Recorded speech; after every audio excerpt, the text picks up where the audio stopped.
예, 2부 예배 오신 여러분 반갑고 감사드립니다. 제가 오늘 처음으로 1부 예배를 인도했습니다. 예, 굉장히 어색해요. 와서 2부 예배만 인도하다가 1부 예배 인도하니까 어색하더라고요. 설교하는 것도 되게 불편하고 그랬습니다. 오늘 2부 예배 여러분 만나서 너무 반갑습니다.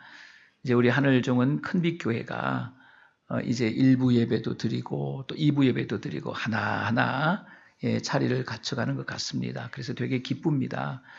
이제 내일 새벽부터는 이제 이 재단에서 새벽 재단을 쌓게 됩니다. 막 흥분이 되는 거예요. 여기에서 새벽 재단이 시작이 된다. 너무 감사하고 너무 기쁜 거예요. 제가 내일 아침부터 이 재단에서 새벽 예배를 제가 인도할 겁니다. 또 제가 다음 주일에 한 번 더 와서 오늘 이 말씀을 마저 여러분들에게 나눌 수 있도록 그렇게 하겠고요. 특별히 이제 우리 큰빛교회 후임 목사님께서 1월 말쯤에 오셔요. 그러면 그냥 온다고 목회를 인계하는 게 아니에요. 그게 쉬운 게 아니에요. 그렇게 리더십, 제가 평생을 목회한 교회인데 그걸 하루아침에 이렇게 그냥 너 해봐 이러다가 다 실패하고 교회가 어렵게 되는 경우들을 많이 봐요. 그래서 금년에 제 후임 목사님에게 큰빛교회를 가르쳐야 됩니다. 그리고 잘 인계를 하고 제가 내년부터는 이제 와서 여기에서 출근도 하고 본격적으로 하늘종은 큰빛교회 목회를 시작하려고 그럽니다. 잘 세팅해놓고 또 이곳에서 물러가야 될 때 물러가려고 그럽니다. 여러분 계속해서 우리 하늘종은 큰빛교회가 잘 되도록 기도해 주시고 특별히 적극적으로 교회 섬겨주시고 또 적극적으로 하나님 앞에 예배하는 그런 귀한 하나님의 종들이 다 될 수 있기를 바랍니다. 오늘 이 본문 말씀 여러분들이 너무너무 잘 아는 말씀입니다. 여기에 보배가 있어요. 하나님의 말씀에 보배가 없는 곳이 어디 있겠습니까? 여기에 우리 주님께서 작심하고 귀한 메시지를 이 비유를 통해서 우리에게 주시거든요. 그래서 오늘 본문을 사마리아 사람의 비유 이렇게 기록이 되어 있습니다. 사마리아 사람의 비유 이렇게 기록이 되어 있어요.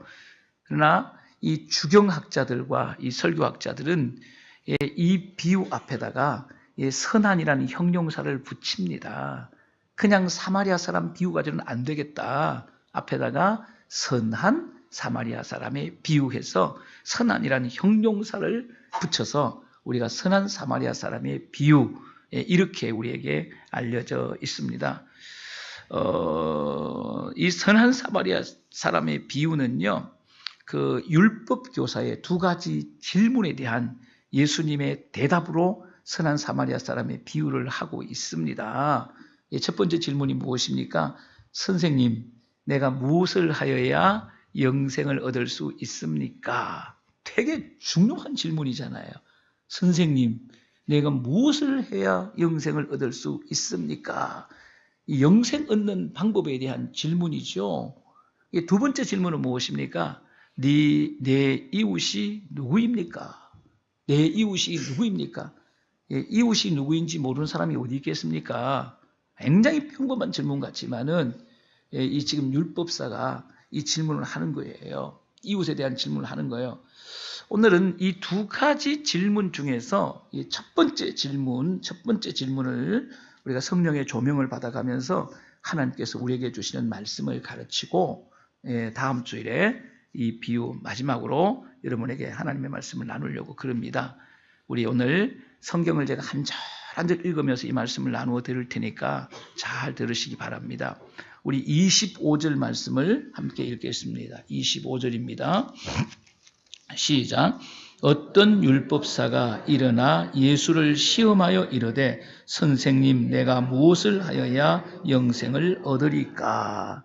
예수님께서 지금 말씀을 가르치고 있는 상황이에요. 말씀을 제자들에게 가르치고 있는 상황인데 이때 한 율법사가 무리텀에 앉아서 예수님의 말씀을 듣고 있었다는 거죠. 예수님의 말씀이 끝나자 율법사가 질문을 하기 위해서 자리에서 손 들고 벌떡 일어나는 거예요. 손을 들었는지는 모르겠어요. 어쨌든 벌떡 일어났다는 것입니다. 율법사 이렇게 되어 있어요. 율법교사 이렇게 되어 있죠. 개혁성경에는 율법사 이렇게 나오고 우리가 읽은 이 개혁개정에는 율법교사 이렇게 번역이 되어 있습니다.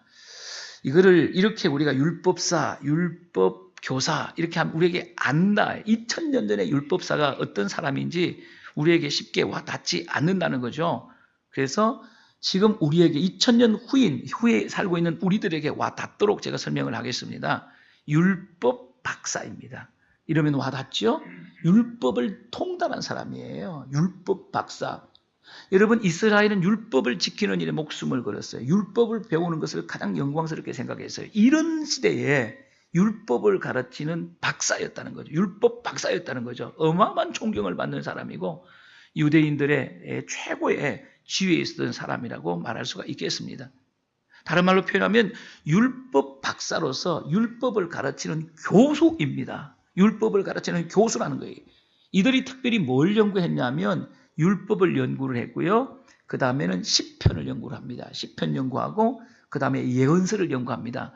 이것이 율법 교사들이 연구하는 아주 중요한 내용입니다. 그래서 율법을 가르치고 그 다음에 시편을 가르치고 그 다음에 뭘 가르칩니까? 예언서를 가르치는 그런 사람들이에요. 이런 율법 박사가 예수님의 말씀을 듣고 자리에서 벌떡 일어나서 질문을 하는 겁니다. 이 성경은 율법사가 예수님께 질문하는 동기를 밝히고 있습니다. 우리가 질문을 할 때 정말 몰라서, 정말 알고 싶어서, 깨닫고 싶어서 이렇게 질문을 하게 되면 굉장히 순수한 동기로 질문하는 거죠. 이건 되게 좋은 질문이고 이런 질문을 많이 해야 되지 않습니까? 그런데 이 질문하는 동기가 불순하다는 것이에요. 순수하지 못하다는 것입니다. 그래서 성경은 이렇게 말합니다. 예수를 시험하여 이르되, 예수님을 시험하기 위해서 묻는 거예요. 자기는 다 알고 있는 거예요. 잘 알고 있는데 예수님을 시험하기 위해서 질문을 한다는 겁니다. 이 율법 교사가 예수님을 시험한 내용이 무엇입니까? 선생님, 내가 무엇을 하여야 영생을 얻을 수 있습니까? 여러분, 이 율법 박사인데, 율법 박사인데 이걸 가르치는 교수인데 이거 모르겠습니까? 영생 얻는 방법 모르겠습니까? 다 알지요. 예수님을 시험하기 위해서 선생님, 무엇을 하여야 영생을 얻을 수 있습니까? 선생님, 어떻게 하면 영생을 얻을 수 있습니까? 이 질문하고 선생님, 무엇을 해야 영생을 얻을 수, 이건 완전히 다른 질문이에요. 완전히 다른 질문입니다. 그래서 시험하기 위해서 질문을 하기 때문에 어떻게 영생을 얻을 수 있습니까? 이렇게 묻지 아니하고 무엇을 하여야, 이게 대단히 중요한 질문의 포인트예요. 무엇을 하여야 영생을 얻을 수 있습니까? 이렇게 질문을 하는 겁니다. 함정이 있는 질문이라는 거죠. 여러분, 유대인의 구원관을 아시죠? 유대인의 구원관을 두 가지로 요약을 하게 되면 하나는 살아계신 하나님을 믿는 거예요. 유대인들은 하나님을 믿었다는 거예요. 그런데 구원을 받기 위해서는 하나님만 믿어가지고는 모자란다는 거예요. 그래서 무엇입니까? 율법을 지켜야 돼. 십계명을 지켜야 돼. 그래서 하나님을 믿고 율법을 지켜야 구원을 받는다. 이런 구원관을 가지고 있었다는 것이, 이게 유대인의 구원관이에요. 그러므로 유대인은 구원을 위해서 뭐가 중요합니까? 하나님을 믿는 믿음도 중요하지만은 그거 못지않게 중요한 게 뭐예요? 행위가 중요하다는 거예요. 행위가. 율법을 지키는 것은 행위잖아요. 행위잖아요. 행위가 중요하다라고 하는 거예요. 이런 구원관을 가지고 있는 거예요. 그래서 이 행위 구원을 말하는 유대인들에 대해서 이렇게 예수님께서 말씀하세요. 바울이 말씀을 합니다. 이게 왜 바울이 이런 가르침을 하느냐 하게 되면, 이 초대교회에 거짓 유대 교사들이 초대교회에 숨어 들어와서 이 초대교회 성도들을 유혹하는 거예요. 어떻게 유혹했습니까? 율법을 지켜야 구원을 얻는다. 행위로 구원을 얻는다. 이 유대인의 구원관을 몰래 들어와서 자꾸 가르치는 거예요. 그래서 바울이 갈라디아서 2장 16절에 갈라디아 교회 성도들 향하여 뭐라고 말씀하냐면, 율법의 행위로는 구원을 받을 수가 없다. 율법의 행위로는 구원받을 수가 없다. 율법의 행위로는 구원받을 수 없다. 한들에 3번씩이나 율법의 행위로는 구원받을 수 없고 예수 그리스도의 피로 말미암아 구원을 받을 수 있다. 이것을 말씀하고 있는 것입니다. 3번이나 강조하고 있는 거죠. 예수님은 믿음으로 은혜로 구원을 얻는다 가르쳤잖아요. 나를 믿어야 구원을 받는다. 나를 믿어야 구원을 받는다. 나를 메시아로 믿으라. 나를 그리스도로 믿어라. 나를 믿으면 구원을 받는다. 이게 예수님의 가르침이에요. 요한복음 3장 16절 아닙니까? 니고데모가 예수님께 찾아왔을 때 그는 구원을 못 받아, 구원이 없잖아요. 그러니까 니고데모를 전도하기 위해서 주께서 하신 말씀이 뭐예요? 하나님이 세상을 이처럼 사랑하사 독생자를 주셨으니 이는 저를 믿는 자마다. 독생자가 누굽니까? 예수님이에요. 지금 니고데모에게 복음을 전한 예수님이에요. 독생자를 주셨으니 이는 저를 믿는 자마다 멸망치 않고 영생을 얻게 하랴. 이게 예수님의 가르침이었다고요. 이런 가르침을 수도 없이 들었다는 거죠. 수도 없이 들었다는 거죠. 예?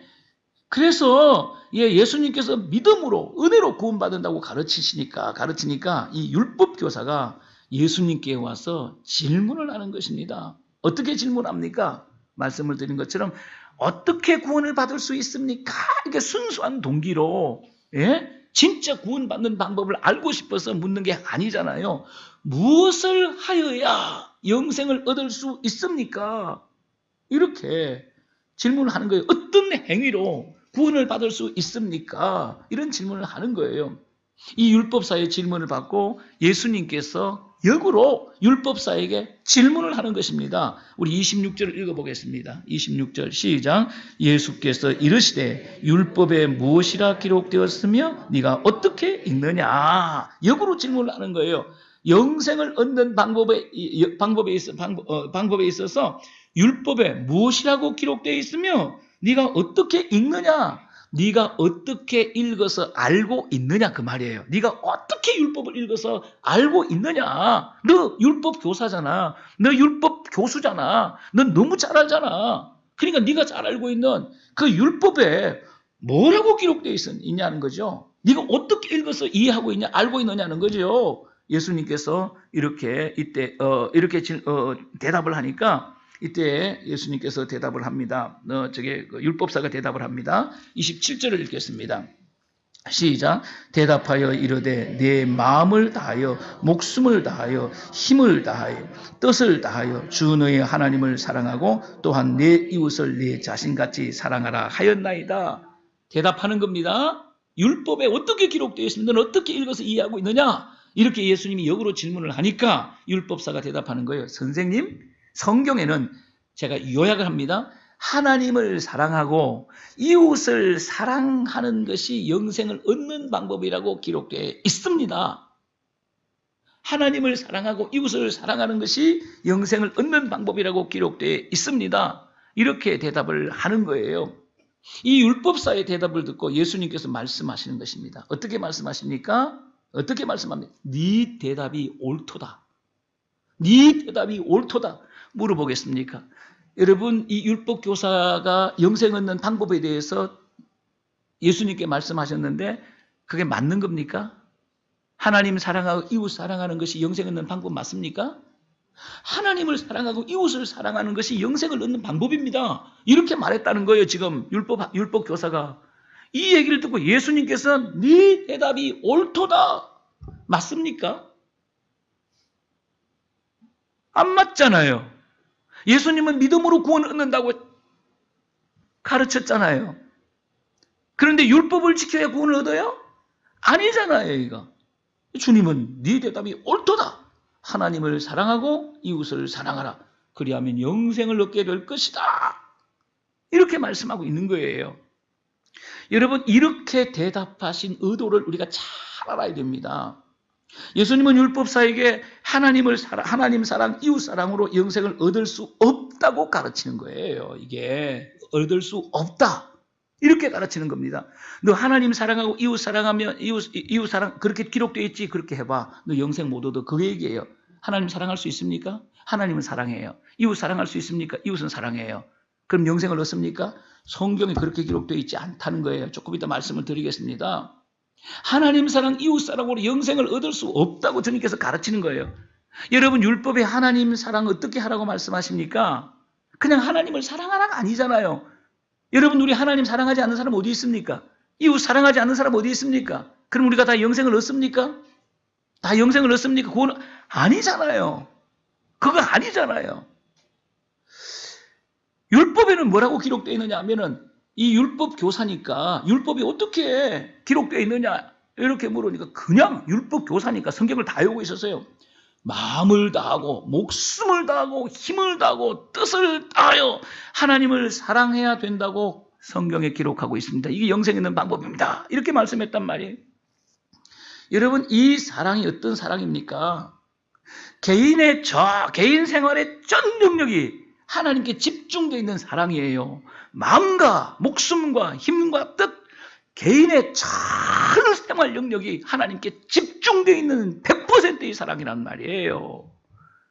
여러분, 여기에 사용된 단어가 뭐냐면 아가파오라는 단어예요. 아가파오라는 헬라말을 쓰고 있는데 이건 뭔 뜻이냐 하게 되면 완전한 사랑이란 말이에요. 퍼펙트한 사랑이에요. 완전한 사랑, 100%의 사랑을 가리키는 말이에요. 하나님의 사랑은 완전한 사랑이잖아요. 이렇게 사랑할 수 있습니까? 물어보겠습니다. 이렇게 사랑해야 영생을 얻는 거예요. 이렇게 사랑할 수 있습니까? 이렇게 사랑할 수 있는 사람이 있습니까? 아무도 없는 겁니다. 그러므로 하나님을 사랑하는 행위로는 구원을 얻을 수 없다고 예수님께서 율법사에게 말한 겁니다. 이렇게 100% 하나님을 사랑하고 100% 이웃을 사랑하면 나를 믿는 사람이야. 진짜 하나님을 믿는 사람이야. 그럼 구원받을 수 있어? 없다는 거죠. 예수님은 율법사에게 무엇이라고 하셨습니까? 율법에 기록된 것처럼 이웃도 사랑하라가 아니에요. 이웃도 네 자신처럼 사랑하라. 이 계명을 지켜야 영생을 받을 수 있다고 말합니다. 여러분, 이웃을 사랑하라 그러면 이웃 사랑하지 않는 사람은 어디 있겠어요? 그런데 이웃을 네 자신처럼 사랑하라. 여러분, 우리의 가장 가까운 이웃이 누굽니까? 남편은 아내예요. 가장 가까운 이웃이에요. 여러분, 자신처럼 아내를 사랑하는 사람 있습니까? 나 자신을 사랑하는 것처럼 100% 예? 아내를 사랑하는 사람 있어요? 손 들어보시기 바랍니다. 손 들지 마세요.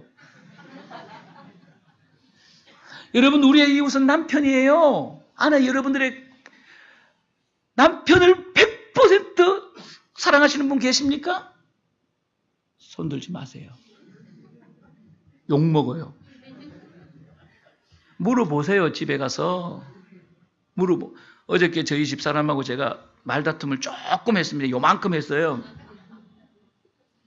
왜 콕콕 찔러? 말로 찔러. 말 좀 이쁘게 못하나?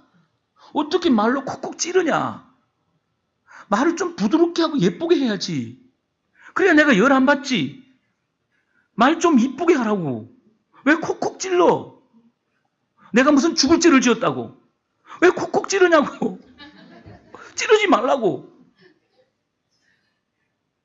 말이 가시처럼 들렸어. 가시처럼. 나를 찌르는 것 같이 들려. 이게 자신을 사랑하는 것처럼 남편을 사랑하는 겁니까? 아유. 자기는 그냥 요만한 얘기만 들으면 막 아주 죽을 것 같잖아. 막 죽을 것 같잖아. 그냥 막. 그러면서 남한테는 그렇게 콕콕 찔러도 돼? 거기 자신을 사랑하는 그 남편을 사랑하는 거예요? 여러분, 부모에게 있어서 가장 가까운 이 자식이잖아요. 무촌이야, 무촌. 이게 가장 가까운 이웃이야. 나를 사랑하는 것처럼 자식을 사랑합니까? 또 뭐 개중에 손을 또 들려고 요거는 아내는 안 돼도 남편은 안 돼도 요거는 죄송하지만 아닙니다. 못해요. 우리는요. 그런 사랑을, 완전한 사랑을 할 수 있는 능력이 우리에게 없다는 겁니다. 불가능한 거예요. 그렇습니다. 죄인들은 하나님도 이웃도 100% 완전한 사랑은 할 수가 있지만 100% 완전한 사랑을 할 수가 없다는 겁니다. 그러므로 율법과 사랑의 부분으로는 영생을 얻을 수가 없어요. 없습니다. 예수님께서 이걸 가르치고 있는 것입니다. 그래서 예수님께서는 율법사에게 비유를 들어서 구원 얻는 방법을 가르치고 있는 겁니다. 그 비유가 그 유명한 선한 사마리아 사람 비유예요. 오늘 비유예요. 이 예수님께서 비유를 쓰실 때는 두 가지 이유에서 비유를 쓰십니다. 하나는 어려운 얘기를 쉽게 설명하기 위해서 비유를 쓰세요. 또 하나는 중요한 이야기를 확실하게 전달하기 위해서 비유를 쓰세요. 비유를 쓰신 이유가, 예수님은 주로 복음을 하늘나라 천국 복음을 전하시잖아요. 얼마나 중요한 복음이 천국 복음입니까? 이 복음을 쉽게 설명하기 위해서 이 중요한 말씀을 아주 콕콕 집어넣기 위해서 비유를 쓰시는 거예요. 그래서 마태복음 13장에 보면 천국 비유를 7가지 비유를 해서 천국 복음을 설명하고 있는 겁니다. 이 비유를 쓰는 거예요. 우리 30절 말씀을 읽어보겠습니다. 30절 시작. 예수께서 대답하여 이르시되 어떤 사람이 예루살렘에서 여리고로 내려가다가 강도를 만나매 강도들이 그 옷을 벗기고 때려 거의 죽은 것을 보고 버리고 갔더라. 이 선한 사마리아 사람의 비유는 영생을 얻는 방법이 무엇인지 우리에게 이웃이 누구인지를 가르쳐주는 아주 중요한 비유입니다. 어떤 사람이 예루살렘으로 내려가다가 강도를 만났습니다. 요게 안 풀리면 이 비유를 풀어낼 수가 없어요. 이 비유를 풀어내는 첫 단추가 이겁니다. 어떤 사람이 누굽니까? 어떤 사람이 누굽니까? 이름을 가르쳐주지를 않아요. 어떤 사람이 이름은 가르쳐주지 않지만 이 사람이 누구인지를 우리는 금방 짐작할 수 있습니다. 예루살렘으로 내려가다가 예루살렘에서 여리고로 내려가는 거예요. 예루살렘으로 내려가다가 뭘 만났습니까? 강도를 만났다는 거예요. 예루살렘에서 여리고로 내려가는 사람 누구예요? 누굽니까? 이방인입니까? 유대인입니까? 1번 이방인, 2번 유대인. 누구일까요? 유대인이에요. 이방인 아니에요. 지금 이방에 살고 있는 사람이 아니에요. 유대인이에요. 이거는 그냥 알 수 있는 거예요. 그럼 누가 강도를 만난 겁니까? 유대인이 강도를 만난 거예요. 요게 풀어져야 이 말씀이 푸는 거예요. 이 말씀에 우리 통해서 주님의 음성을 들을 수 있는 거예요. 유대인이 강도를 만났습니다. 강도를 만났는데 돈만 뺏긴 겁니까? 돈만 뺏기지 않았다는 겁니다. 칼을 갖다가 얼마나 많이 맞았는지, 피를 얼마나 쏟았는지 그 죽게 되었더라. 죽게 그냥 두면 죽는 겁니다. 살 수가 없어요. 다른 사람이 도와주지 아니하면 살 수가 없어요. 죽은 시체와 마찬가지예요. 그래서 성경은 예수님은 이 비유를 설명할 때 죽게 되었더라. 이게 죽은 몸이라는 거예요. 그냥 두면 죽는다는 거예요. 이걸 주님께서 이 비유를 통해서 말씀하고 있는 겁니다. 칼에 찔려서 그냥 두면 죽는 겁니다. 무슨 말씀이에요? 자, 이걸 영적으로 제가 해석을 해드리겠습니다. 이제 이 예수님께서 지금 하고 싶은 메시지입니다. 영적인 메시지. 유대인이 사단이란 강도를 만나서, 여러분 우리 인생이 누구를 만났습니까? 사단이라는 강도를 만나서 뭘 범한 거예요? 죄인이 된 거예요. 여러분 그게 인생론이에요. 그게 구원론의 출발이에요. 여러분 아담과 하와가 에덴 동산에 살고 있잖아요. 이 에덴 행복하게 살고 있는데 누가 들어왔습니까? 강도가 들어왔어요. 강도가 들어왔어요. 이 강도가 뱀 속에 들어가가지고 이 뱀을 이용해서 누구를 공격하는 것입니까? 누구를 공격했습니까? 아담과 하와를 공격했다는 것입니다. 그래서 선악과를 따먹게 만들고 에덴동 결국은 쫓겨나게 말고 죄의 삭은 사망이라 죄를 범함으로 말미암아 죽게 되었다는 겁니다. 그 얘기죠. 사단이란 유대인이 사단이란 강도를 만나서 죄로 말미암아 죽게 되었다는 말씀이 이 영적인 메시지입니다.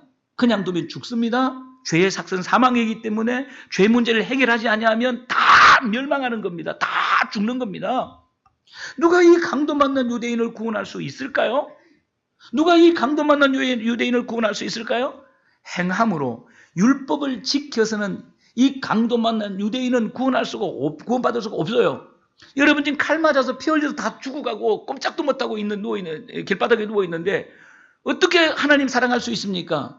유대인들의 하나님 사랑은 성전이에요.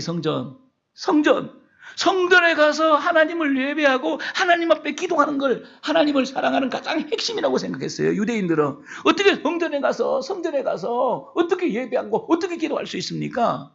그래서 성경의 율법에 하나님을 사랑하라고 말씀하셨기 때문에 유대인들은 1년에 3번씩 전 국민이 예루살렘 성전에 모이는 거예요. 하나님을 예배하는 거예요. 왜 그렇게 합니까? 하나님을 사랑하라고 율법에 말씀했기 때문에 그 율법을 지키기 위해서 1년에 3번은 전 국민이 12살 이상 예루살렘 성전에 모여서 하나님을 예배하는 거예요. 그래서 그런 거예요. 율법을 지키기 위해서. 사랑하는 여러분, 행함으로 율법을 지켜서 이 어른이 구원을 하나님 있습니까? 예루살렘 성전에 못 가. 지금 다 죽어가고 있는데 어떻게 갑니까? 어떻게 이웃을 찾아가서 이웃을 사랑할 수 있겠습니까? 강도를 만나서 죽게 되었는데 어떻게 행위합니까? 어떻게 율법을 지킬 수 있습니까? 아무것도 할 수가 없습니다. 아무것도. 강도 만난 유대인은 구원받을 수 있는 능력이 없어요. 스스로 구원받을 수 있는 능력이 없어요.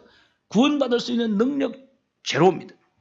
그래서 칼빈은 강도 만난 이 죄인에 대해서 어떻게 표현하냐면 전적으로 무능력한 존재다. 이렇게 전적으로 무능력한 존재다. 100% 구원받을 수 있는 능력이 없다는 거예요. 구원받는 능력이 1%도 없다 그 말이에요. 그냥 두면 죽어요. 죽습니다. 죄인은 스스로 구원받을 능력이 없다는 말씀입니다. 구원은 인간의 능력으로 받는 게 아니에요. 인간의 행위로 구원받는 게 아니에요. 우리 죄인들에게는 구원받을 능력이 없어요. 그렇기 때문에 행위로 구원받을 수 없다는 겁니다. 그래서 강도 만난 죄인에게 뭐가 필요할까요? 스스로 구원받을 수 없으니까 구원자가 필요하다는 구원자가. 이 구원자는 타자입니다. 타자. 자신은 구원받을 능력이 없으니까 나를 구원해줄 구원자가 필요하다는 거예요. 구원자. 누가 강도 만난 죄인의 구원자가 될 수 있을까요? 예수님께서 비유를 통해서 그런 사람들을 등장시키는 겁니다. 31절에서 32절입니다. 31절에서 32절 읽겠습니다. 시작. 마침 한 제사장이 그 길로 내려가다가 그를 보고 피하여 지나가고 또 이와 같이 한 레위인도 그곳에 이르러 그를 보고 피하여 지나가되. 우리 예수님께서 이 비유를 통해서 율법 교사를 가르치기 위해서 영생 얻는 방법을 가르치기 위해서 의도적으로 등장을 시키는 인물이에요. 한 사람은 등장시키면 두 번 등장시키고 두 사람을 의도적으로 등장을 시킵니다. 여러분 우리가 히브리 문법은 최상급이 없어요. 그렇기 때문에 같은 내용을 같은 말을 같은 구조를 반복하면 반복할수록 뭡니까? 강조가 되는 거예요. 강조가 되는 거예요. 두 사람을 등장시킵니다. 강도 만난 죽어가는 사람을 보고 누가 지나갑니까? 거룩한 제사장이 지나가는 거예요. 거룩한 제사장이 지나가는 거예요. 두 번째는 누가 지나갑니까? 레위인이 지나가는 겁니다. 다 지나가는 거예요. 제사장도 이 강도 만난 사람을 구원할 수가 없어요. 레위인도 강도 만난 사람을 구원할 수가 없다는 거예요. 지나가니까 구원할 수가 없다는 겁니다. 제사장과 레위인이 누구냐는 거예요. 누굽니까? 제사장과 레위인은 누굽니까? 율법을 상징하는 인물들이에요. 율법의 가장 중심부에 있는 사람들이에요. 율법을 집행하는 사람들이에요. 율법을 가르치는 사람들이에요. 율법의 중심에 있는 사람들이 제사장과 레위인이라는 거예요. 그러니까 제사장과 레위인은 누구라는 겁니까? 율법을 상징하는 인물들이에요. 무슨 뜻이죠? 율법도 구원할 수 없다. 행함으로도 구원받을 수가 없다. 그 말입니다. 율법의 핵심인 하나님을 사랑하는 행위, 이웃을 사랑하는 행위를 통해서는 구원을 받을 수가 없다는 겁니다. 구원은 받을 수 없고 구원만은 그렇다는 겁니다. 자, 그러면 우리 33절에서 35절 읽겠습니다. 시작. 어떤 사마리아 사람은 여행하는 중 그를 보고 불쌍히 여겨 가까이 가서 기름과 포도주를 그 상체에 붓고 싸매고 자기 짐승에 태워 주막으로 데리고 가서 돌보아 주니라. 그 이튿날 그가 주막 주인에게 데나리온 2를 내어주며 이르되 이 사람을 돌보아 주라. 비용이 더 들면 내가 돌아올 때에 갚으리라 하였으니. 아멘. 잘 들으세요. 강도 만난 사람 곁으로 제사장이 지나갔어요. 레위인이 지나갔어요. 마지막 한 사람이 지나가게 되는 거예요. 마지막 한 사람이 누굽니까? 사마리아 사람이 지나가는 거예요. 사마리아 사람이 지나가는 거예요. 사마리아 사람은 이 제사장과 레위인처럼 그냥 지나가지 않았다. 할렐루야. 이게 복음이에요. 이게 복음. 그냥 지나가면 끝나는 거예요. 죽는 거예요. 이 친구 망하는 거예요. 예? 이게 복음이라는 거예요. 그냥 지나가지 않았어요. 그냥 지나가면 죽는 거예요. 망하는 거예요. 그냥 지나가지 않습니다. 그래서 강도 만난 사람의 옆에 서서 어떻게 합니까? 불쌍히 여기는 거죠.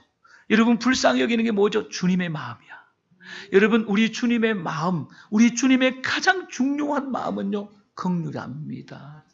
여러분, 인간을 구원하시는 이 구세주의 가장 중요한 마음은 긍휼함입니다. 이게 아버지의 마음이에요. 여러분, 이 마음이 아니면 우리는 골로 갔어요. 우리는 구원 못 받아요. 예수님이 불쌍히 여기면 다 살았어요. 예수님이 불쌍히 여기면 병 다 고쳤습니다. 문둥병 보고 예수님 불쌍히 여기는 마음이 있으면 그냥 고쳐버려요. 죽은 사람이 있어요. 주님이 불쌍히 여기는 마음이 오면 그냥 고쳐버리는 거예요. 그냥 창녀를 보고 우리 주님께서 불쌍한 마음이 들어서 그냥 만나주는 거예요. 삭개오를 보고 불쌍한 마음이 들어서 그냥 만나주는 거예요. 천국 백성 만드는 거예요. 이 주님의 마음 이게 너무 중요한 거예요. 불쌍히 여겼다. 긍휼함이죠. 구원은 여기서 시작해요. 하나님의 긍휼하심에서 구원이 시작되는 거예요. 하나님이 죄로 말미암아 죽어가는 이 인간들을 불쌍히 여기셨기 때문에 누구를 보내는 겁니까? 독생자를 보내는 거예요. 독생자. 하나님이 세상을 이처럼 사랑하사 독생자를 주셨으니, 예? 말씀이 육신이 되어 우리 가운데 거하심에 왜 오셨습니까? 육신을 입고 왜 오셨습니까? 우리를 불쌍히 여기시기 때문에 우리를 구원하시기 위해서 육신을 입고 이 땅에 오셨다는 겁니다. 이 불쌍히 여기는 게 좋아요. 그리고 불쌍히 여기 어떻게 했으면 가까이 다가갑니다. 주님이 우리 가운데 오셨다는 거죠. 그걸 어떻게 합니까? 오셔서 기름과 포도주를 상처에 붓습니다. 그리고 주막으로 데려갑니다. 그리고 돈도 다 줍니다. 있는 돈 다 털어서 무슨 얘기죠? 모든 것을 바쳐서 강도 만나 죽어가는 사람을 살려낸다는 거예요. 모든 것을 바쳐서 강도 만난 사람을 살려냈다 그 말이에요. 강도 만나 죽어가는 유대인의 구원자가 누굽니까? 사마리아 사람입니다. 강도 만나 죽어가는 유대인의 구원자는 사마리아 사람이에요. 모든 것을 바쳐 죄로 인해 죽어가는 인간을 살린 분이 누구십니까? 우리의 구세주입니다. 예수 그리스도이십니다. 예수님은 몸을 주시고 피를 주시고 물 한 방울 남김없이 다 쏟아주셨습니다. 전부 주셨어요. 안 준 게 하나 없어요. 오직 예수, 오직 복음만이 죄로 인해 죽어가는 인간들을 살려낼 수가 있는 거예요. 예수님만 우리의 구원자세요. 예수님은 율법사에게 이것을 가르치셨습니다. 율법의 행위로는 구원을 받는 게 아니야. 나를 통해서만 구원을 받는 거야. 예수 그리스도를 통해서만 구원을 받는 거야. 그러니 나를 메시아로 믿으라는 거죠. 그렇습니다. 구원은 행위로 받는 것이 아니에요. 은혜로 받는 거예요. 은혜로 받는 거야.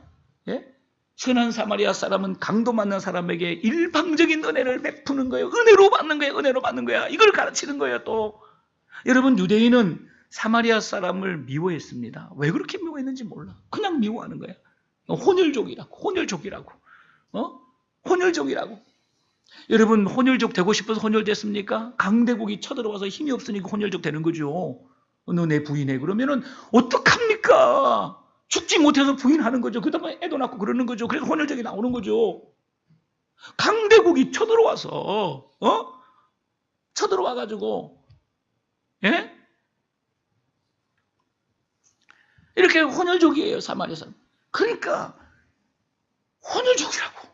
혼혈족이라고 그렇게 미워하는 거예요. 상종도 안 해. 말도 안 해.